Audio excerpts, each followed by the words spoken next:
تو اگر نسل رسول هم باشی، سادات و سیدزاده هم باشی، تو اگر تقوا نداشته باشی هیچ ارزش نداری نزد خدا دار. هیچی. تو اگر هیچ آلودگی هم نداشته باشی، امت عادی باشی، اما تقوا داشته باشی، تو نزد خدا در محبوب ترین بنده شی.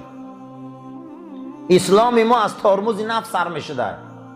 من رمضان یکتاش رمضانه که او خودتان ترمز کنی. در همه دنیا امروز چیزی که میبره خلایق فوق شده همه برده میرسونه. قمار هم برآمده است، مردم رفته درآمده است. اوقات هم برآمده است، مردم رفته درآمده است. مغازه هم برآمده است. یگان جدا نمیگه جمعیت، یگانه دینی است، میگه بیس اسلام تقوا. یا فکر که کجا رفته استی؟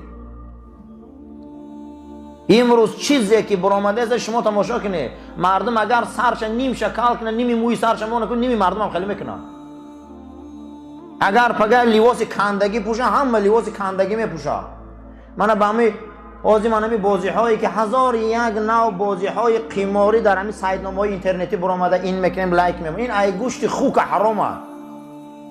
دیگه همه در همین قوشه احمد دیگه ها یگان گرگوش نمیکنه که چی کم رفته است. اگر هم بیرون در نشه فروشی کنن که با 100 کسی دیگه نشه فروش میشه. این پروانه دای دنیا همین خیلی میگه وای کرده است کو.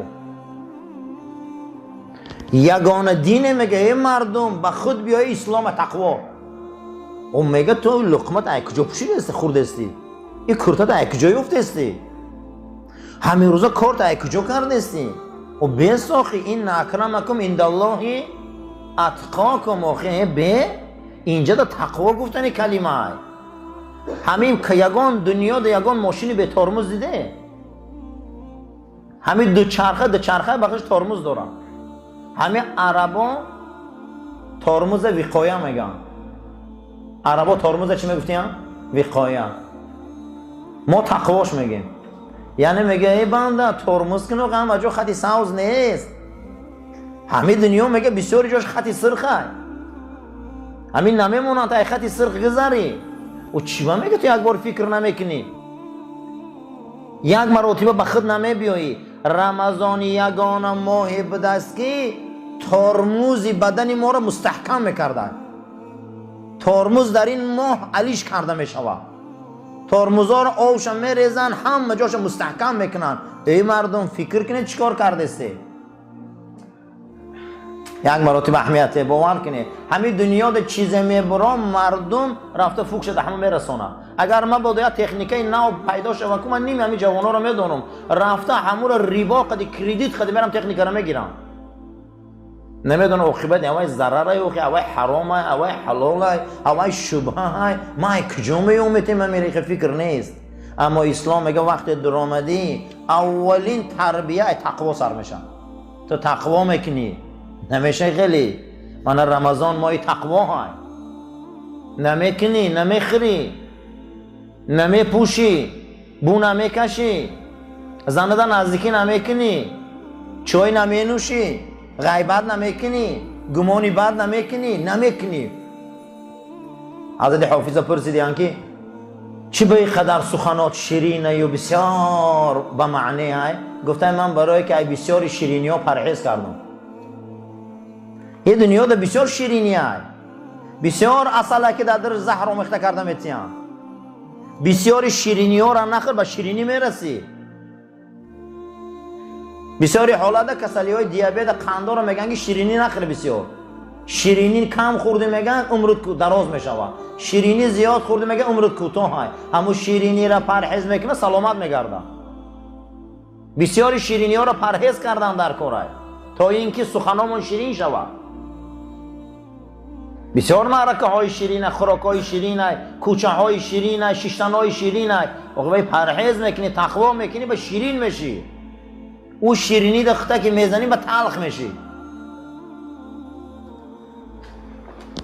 گفتم حضرت بیدل که این شیرینی سخن از کجا؟ گفتن از همون شبه که آبی نبات هم دادم. یعنی که از همون عشق خدا که من خوردم و همه عشقا رو فراموش کردم. بعضی شیرینی ها را ای بسیار شیرینی ها پرهیز میکنی. این را تقوا میگن. رمضان نمینه کسی که تقوا کنه او را حرمت میکنه.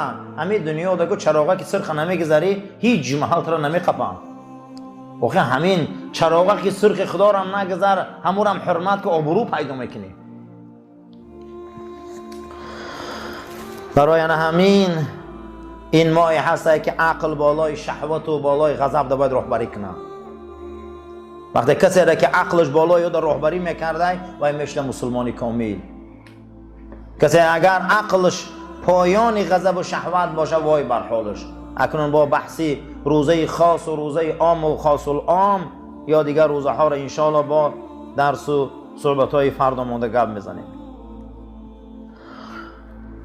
7 چیزی که گور انسان می در آمده از رسول اکرم گو بعد مردنش صلی الله علیه و سلم.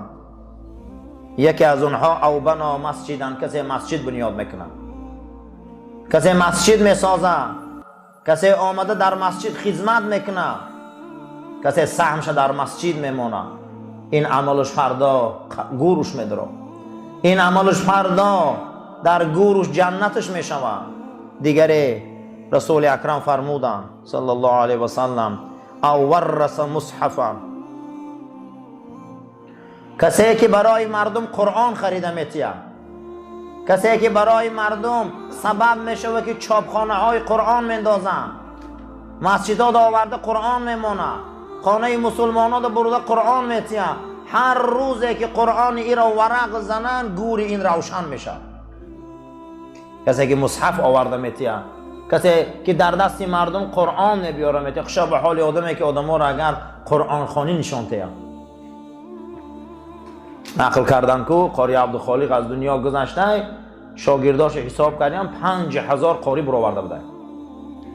5000 قاری. خوشا به حالشون. انا جنت، انا بهشت. 5000 حافظ کل قرآن برآورده بوده است. هفتمش او ترک ولدن یستغفر له بعد موته. هفتم همون فرزندی را که این پدر و مادر کلام میکنن در دامنشان، این فرزند اهل بسم الله و اهل نماز و روزه کلام میشه. در این ماهای رمضان شباش برای پدر مردگیش و مادر مردگیش دعای خیر میکنه. این دعا مثل یک ریحانه جنت در گوری پدرها میرسه. ابن خلیقان روایت میکنه که سری گوری پدرم رفتم، پدر من 1 هفته بود مردن، شب 6م بعد از او ذکر و استغفار کردم در همونجا غناب مرده سری گوری پدرم ده. پدرم از گور میگه برآمد و با چشمای سر دیدم شه، نه اینکه زمانی ضعیفی و پیریش زمانی یاشیش میگه همین قدر پدرم خوشروه. میگم خیزم آغوشش کشم، میگه ایجام خسته نمیتونم. گفتم پدر چقدر خوشرو شدی، چقدر زیبا شدی. آخه در وقت در لحد موندم تا ضعیف بودی، بدنت زرد بود، بیمار و معیوس بودی، چاکر که خوشرو شدی. گو از همون شبهای جمعه سوره ملک در حق من میخوانی میبخشی، خدا من خوشرو کرده. امروز با سوره ملک رد میکنم. من در کتابش ابن قیم جوزی در کتاب روح میبیارم، میگه اما سوره ملک هر شب جمعه میخوانی کو خدا فربه هم کرده، خدا خوشرو هم کرده، برزخ ما جنت داده، در جنتم راحت دارم. که ابن خلیقان پدرش خوشا به حال بچه که در حق دعا میکنه. هر کسی که بعد مردنش بچه بسم الله الرحمن الرحیم داشته باشه خوشا به حالش. هر کسی که بعد مردنش بچه بسم الله الرحمن الرحیم داشته باشه خوشا به حالش. اولین تربیت در اسلام ای چی سر میشده؟ ای تقوا. در یهودیت، در دین یهود اولین تربیت ای کجا سر میشه؟ دوست داشتن ملت یهود. تا ملت یهود نباشه تو را هیچ محل و یا در دینشون قبول نمیکنن. یا مادرت یهودی باشه یا حتما خودت باید ملت یهود باشه. در بسیاری جا آدم میپرسن که اول تو ملت نام میگیرن یا تو میگن اول مسلمانی یا نام ملت هم میگیرن. او انا میخیرن تا اول میگن مقصد پیروی دین موسی یا یهودی، اگر گویی که پیروی دین موسی و یهودی نیست قبول نمیکنم. در یگان جای آیین یهود دعوت نیست، خاص دین برای خشونه، دینی و یا برای یک منطقه، برای یک ملت و برای هیچ کس نیست. میگم ما جدا کرده های خداییم. حتی در قرآن داستان یهودی ها رو خدا میبیاره، میگن نحن ابناء الله، میگن ما بچه های خداییم. چی میگفت هستیم؟ نحن ابناء الله، ما بچه های خداییم، و احباؤه، ما دوست های خداییم. همه چی برای ما درسته، غیر ما همه در خدمت ما. برای همین همه جا دیگه میریشه دووندگیم دیگه. انسان ها میگم از زیر پای مودم، خدمت ما رو باید کنم. یگانه مردمی که خونشان و پوستشان همه بالا میدونن. در هر منطقه که دانه که ملت ایدین بالا دانستن، این برنامه یهوده. اما اسلام ملت نداره. در یگان جای اسلام کلمه ملت نیامده. کجای اسلام در کلمه ملت بیایه این دینه، ملت ابیکم ابراهیم. خدا میگه ملت پدرتان پیروی ملت پدرتان ابراهیم باشه. میگه او چیه اون ملت؟ دین ابراهیم پیرو باشه. در اسلام کلمه امت های، ملت نیست. کلمه چیه؟ امت. در همینجا چی مردمی هست؟ همش امت محمد هست صلی الله علیه و سلم. چی سرخ پوست های، چی سفید پوست های، چی سیاه پوست های. در کجایی که کسی گفت لا اله الا الله محمد رسول الله، تمام برادر مونه. ما وی نمیگیم تو قزاقی، قرقیزی، ازبکی، تمام برادری ما. دین ما برنامه‌اش واسه ابداعی یهودی ها. البته ما اسلام بسیار دینی بزرگه. اسلام یگان خونه نگاه نمیکنه، پوست نگاه نمیکنه، و یا اول خونه نگاه میکنه با پوست نگاه میکنه. حتی در دیگر جاش وقتی که زکات تهیه شد، وقتی بودن صدقه یاردم تهیه شد برای مسلمان ها، یهودی های مدینه گفتن که خدای محمد کم بغل بوده صلی الله علیه و سلم. گفته که یاردم کنه کم بغل ها را تا خدا خرسان شود. ید الله مغلوله، دست خدا گفتن کم بغل به شکسته بوده. اونها گفتن نحن اغنیا، ماها خیلی ثروتمندیم و این مسلمان ها قطعی خداشان خیلی فقیرن. دیده خدا قطعی چه بازی میکنن؟ دیده چه اون عقیده هاشون قطعی بازی میکنن؟ عقیده شناسی هاشون دیده که چه خیلی هم؟ انا کنو فرسوده شدن، ریختن رفتن. برای اونها ملت یهود در کاره، دین نه. برای اونها موسی، سلیمان و داود علیه السلام هیچ ارزش نداره. یگان ارزش ندارن. اونها در ای همه ارزشی بلند اول خونه. اگر یک مراتبه در آیین زردوشت اگر نگاه کنیم، مقدس ترین چیز در آیین زردوشت اینم نقض دانه که ایمان داشتن به دو خدا، خدای نیکی و خدای بدی. خدای نیکی دهقان آفرید، گندم آفرید، روشنی را آفرید، آب آفرید، محنت آفرید. خدای بدی شیطان آفرید، مار آفرید، کژدم آفرید، شب آفرید، بدی را آفرید. دو خدا در ایمان میبیاری. اینها را ثانویه میگن، یعنی به دو خدا ایمان میبیاری به میشی مسلمان در آیین زردوشت. آیین دو خداگاه های بسیار تعلیمات بد داره، تعلیماتش بسیار تعلیماتی بده، بسیار عقیده های بد داره. امروز اکنون حالی در همین امروز اروپایی ها یک زردوشت شناسی مرکز دارن، خصوصا فرانسوی ها کتابی نوی زردوشت نوشته سینکو اوستاره. چی خوبیه که در دنیا ها در کتاب رو وردیم. ای مسلمان ها چند خوبی گرفتیان، ای یهودی ها ای مسیحی ها درو وردیان کتابی نو کرده سینکو زردوشتی رو دعوت دارن که نبیای ما زردوشتی کتاب اوستای نو نوشتیم. در همین دنیا چی خوبی هست مگه در اون میوی. انا بینه نکنون که برای اونها به دو خدا ایمان داشتن و مقدس داشتن آتش کده باید مقدس باشن. الله بلند گریان کرده، پیش او رفته با الله صحبت میکنی، با الله گپ میزنی، الله با گپ میزنی، گناهام سوزان با بالاش مقصد گپ این بر اون بر میجهی. بعد از او صحبت میکنی، میگه که زردی درد علم مگیر، سرخی تته و گرمی تته قدیو گپ زده میشینی. این همین خدا داریشون. سیمین آیین مسیحیت، کسی در درون دلش اگر محبت عیسی و مریم داشتگی باشه 70 سال هم زنا کرده دوزخ نمی روه.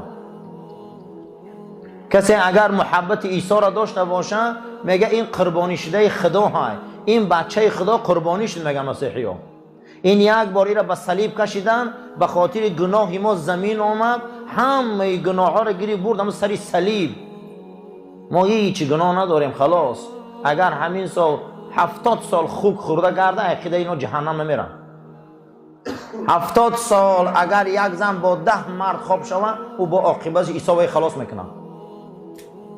انا بینه نه که دین شناسی را، انا بینه نه که دین داری را. مسیحیت، یهودیت برای یهود ملت در کار بوده، برای مسیحیت محبت عیسی و مریم در کار بوده، برای زردوشت دو خدا در ایمان داشتن و آتش مقدس داشتن ضرور بوده است. مجموعاً در دنیا 3,500 دین امروز، یک تاش اسلام است. اما یک کس میپرسه که اسلام های کجا سر میشه؟ اسلام چی میگه؟ اسلام های کجا سر میشه؟ وقتی باید اگر ای خیلی شوه اسلام چی گپ میزنه؟ اسلام میگه این اکرمکم عند الله اتقاکم، نزد خدا با حرمت ترین شما کسی است که تقوا داره. اسلام های تقوا سر میشه. در بین همش اگه با کدامش فرقش بلنده؟ نه عرب نه عجم، تو کسی هستی نیست تقوا داری نزد خدا دا آبرو داری. تمام. ای کدام ملتی، ای کدام سرزمینی آمدی مسلمان شدی تقوا پیشه کردی خلاص تو برای خدا ارزشمندترین بنده ای. تو اگر نسل رسول هم باشی، سادات و سیدزاده هم باشی، تو اگر تقوا نداشته باشی هیچ ارزش نداری نزد خدا دا. هیچی. چگونه ای که نفس ما 3 تقسیم های. یکمش شهوت، دویمش غضب، سومش عقل. بدن ما هم از 3 چیز تقسیم های. یکم شهوت های، دویم غضب های، سوم عقل های. در بدن ما 3 عنصر هست که بدن ما را اداره میکنه.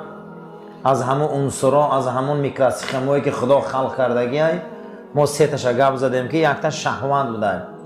بسیاری حالات ها میگن شهوت، انسان ها گمان میکنن که زن خلاص. نه، معنی شهوت کشیش. معنی شهوت چی بوده؟ کشیش. همین کسی که آب نوشید و شهوت داره، کسی که اوقات خورد شهوت داره، کسی که تماشا را و شهوت داره. یکی از همین شهوت ها شهوت جنسی است که از همه شهوت وزبین همین شهوت است. دویمش غضب است. گمان نکنه که غضب آدم ها سرخ میشن و آدم ها زبان میگزن و آدم ها قهرآلود میشن، همین غضب است. نه، غضب هم در بدن آدم یا نیرو است. گاهی میشوه که ثواب است، گاهی میشوه که عذاب است. گاهی میشوه که آدم غضب میکنه برای ناموسش، گاهی میشوه آدم غضب میکنه برای دینش، گاهی میشوه آدم غضب میکنه برای حقش. این با ثواب است. در بدن آدم وقتی بیماری میدراید، این نقطه نظر علم اسلام و طب قدیم، نیروی غضب قطعی همون میکروبا مبارزه میبره. امروز نام او را ایمونیتت میگن. نام او را چی میگفتیم؟ معلومه اگه غضب چیزی خوب بوده، همون غضب قطعی همون مبارزه میبرده یا هلاک میشده یا همون را بیرون میکرده. کسی غضب نداره و یکمش که زندگی کرده نمیتونه. گمان نکنیم غضب کسی هسته که زبانش گزه و دشنامت یا سرخ شوه. این نیست.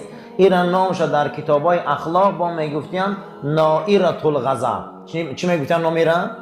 نائرة الغضب، یعنی غضبی که اکنون میسوزانه همه جورا. نائره به معنای علاو. این نمود غضبش کفر است. و یک اندک غضب زندگی رو پاش میخوره. یک غضب قدی جوان مقصد دیگه میکشه میره و محبس. یک غضبای بی‌معنی، یک غضب آدم کافر میشه. یک غضب در کار نیست.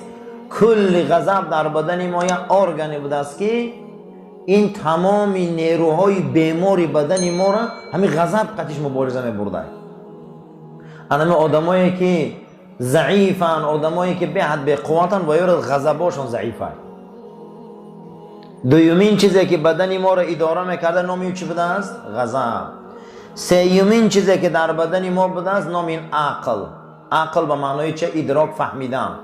من آغاز آدمای به عقل گپا رو فهمیده استیم.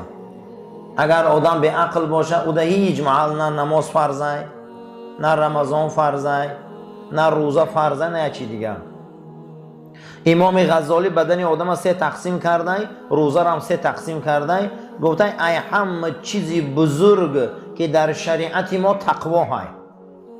ای همه چیزی بزرگ در شریعت چی بوده؟ تقوا. غضب و شهوت عقل در شریعت ما چی داره میکرد؟ تقوا. تا تقوا نباشه هر سه این اداره نمیشود. اگر شهوت و غضب گپی عقل گوش کنن آدم میشه مسلمان. اگر غضب و شهوت گپی عقل گوش نکنن آدم میشه منافق، آدم میشه بدین، آدم میشه از درنده گنده. برای چی؟ برای که عقل بالای غضب و شهوت رهبر نیست. ماه شریف رمضان یگانه ماه بوده که عقل در بالای هر دی اینها رهبر میکرده. الحمدلله. ماه شریف رمضان یگانه ماه بوده است که ما را شهوتامون میکشه، غضبامون میکشه. همین غضب درسته در رمضان؟ شهوت درسته؟ نمیکنی. اکنون عقل بالا میرفته، عقل بلند میشده، عقل بالای هر دین در راهبری میکرده. انا همین میگفتن نامش تقوا. اولین کلمه که خدا در سوره بقره آیه رقم 183 گپ میزنه یا ایها الذین آمنوا کتب علیکم الصیام. آیه دوم آخر آیت لعلکم تتقون. شما این روزه بگیره، روزه فرضه تا اینکه شما به تقوا رسید، نفساتون اداره کنید، تا اینکه شما شهوتاتون اداره کنید، تا اینکه غضباتون اداره کنید. الحمدلله. الحمدلله که بدن ما اداره میشده با واسطه تقوا.